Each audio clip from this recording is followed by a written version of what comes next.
Here's how you can press, use all your body weight, and demolish your opponents. Let's go. Start off with the press simply because that's where most people start. It's probably the easiest thing to do, although it is really dangerous. Most of the time, your opponent, they're really not going to have that much power. So it's probably pretty safe for most people. I did it for so many years and never got hurt, never felt any kind of elbow pain. So the press, if you have a pad, you want to start with your elbow on the back right side of the pad. That way you can press to the front left side. So if you have a pad, you want to use as much pad as possible. If you don't have a pad, and it's just like you're arm wrestling at a regular table, you're gonna slide. So use that table, slide. But for the sake of, let's say you're training to be a professional arm wrestler or a competitive arm wrestler, table. So that's all I do. I'm gonna be training for competitive arm wrestling, for professional arm wrestling. Start here on this side, and you're gonna slide your elbow to this side. So you're gonna lock your elbow in this position, which is pretty standard for almost anything you do in arm wrestling. Preferably, if you can, you wanna lock in. There are advanced circumstances where you might extend, but generally speaking, keeping it locked in. So keeping it locked in, most important, start here, keep this locked in. Now, most people are going to supinate, and you're gonna apply pressure right here in your wrist down.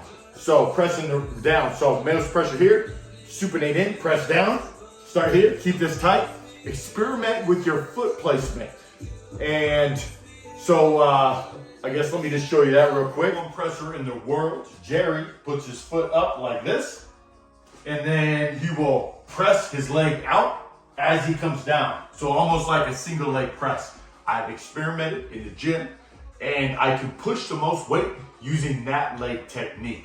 All right, so here's another one, probably the second most common, or maybe the most common, is just wrapping your leg around the pad, pushing your hips against the pad. So this, if you play baseball or whatever, swing, basically you're getting tons of hip drive with this technique, tons of hip drive. So leg wrapped tight, and when you press, you're swinging your hips as you come down. So still coming over the top, but really I would say driving your hips is number one here, and then almost coming down is second. But number one, hip drive, and then number two, there. And then this one, again, I would say number one, leg drive, and then number two, upper body. You're gonna get more power with your legs than your upper body, generally speaking. And then the third way, and probably the least common, is to come like this. So a lot of people will hook or even top roll in this leg position, but to press in this position probably is the least common because you really don't have as much power. But experiment. If you're in the gym and you can press more this way, then whatever, that's you. So always do you. Whatever you're the best at, use that. Don't worry about whatever everyone else is doing. So with this technique here, I would try to get as high as possible with both toes and really work on jumping down. So you're trying to take all your body weight up and jump down on your opponent right there.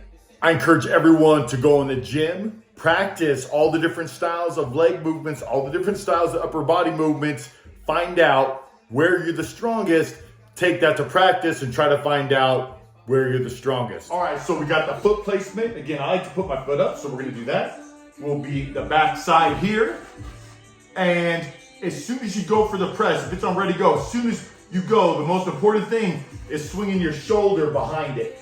As you swing your shoulder behind it, that's where you're gonna get up on your tippy toes and get as high as possible. So we'll jump in over it, and again, locked in. Then you're gonna slide your elbow forward, use all your body weight and press your tricep and come down. I also like to grip the handle over here a lot of times, pull in like a bicep curl, or sometimes I just kind of rest it and then take my whole body and just kind of lean down. It's important you don't come too close here. The ref will call a foul if you come too close.